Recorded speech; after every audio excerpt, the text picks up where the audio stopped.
kebakaran yang menghanguskan 4 lapak kafe dan juga laundry di Jalan Faisal 14, Kelurahan Banta-Bantaeng, Kecamatan Rapocini, Makassar, Sulsel, Senin 11 September 2023 dini hari.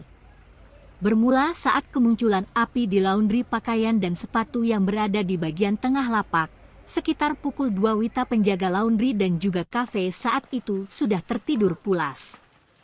Api pertama kali muncul di lapak laundry, terus membesar. Karyawan saya juga sudah tidur dalam kafe, kata pemilik usaha kafe, Irfan, 40 tahun, saat ditemui.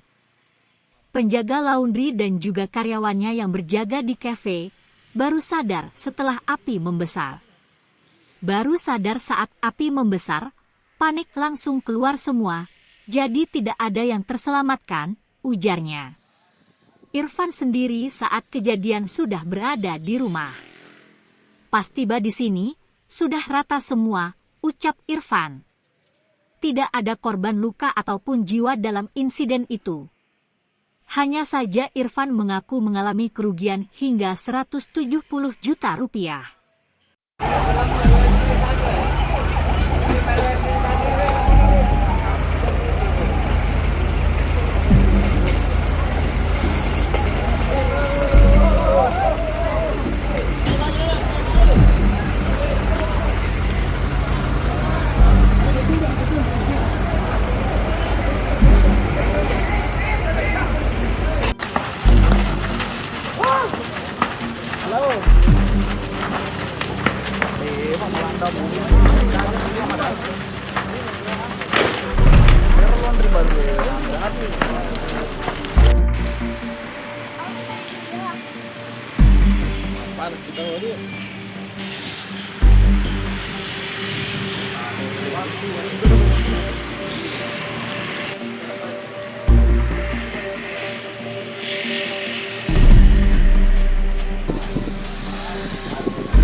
Ini kejadian kebakaran di 4 lapak ini.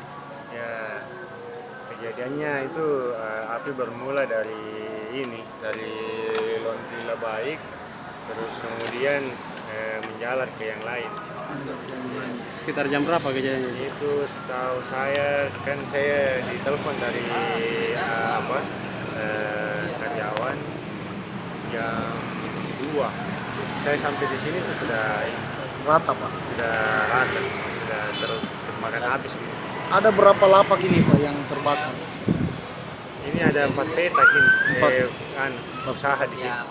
Usaha apa saja itu, Pak? 3 warung kopi, 1 laundry. Ini diperkirakan kejadian ini akibat apa nih, Pak? Ya, saya belum bisa pastikan penyebabnya apa. Yang jelas kan itu tadi sudah ada dari pihak kepolisian yang menyelidik, ya, jadi mungkin itu yang lebih tahu penyebabnya. Kalau kerugiannya Bapak sendiri, warkopnya yang terbakar ini taksir berapa? Saya sekitar 170 juta. 170 jutaan, Pak, ya. Habis semua isinya terbakar, Pak. Iya, habis. Tidak ada yang terselamatkan, Iya. Pak. Nggak sempat. Nggak sempat, Pak, ya? Pak, waktu kejadian memang tidak ada yang menginap di warkop atau Ada yang menginap dan itu mereka sudah lagi sementara tidur. Baru sadar itu ketika api sudah besar. Sudah besar.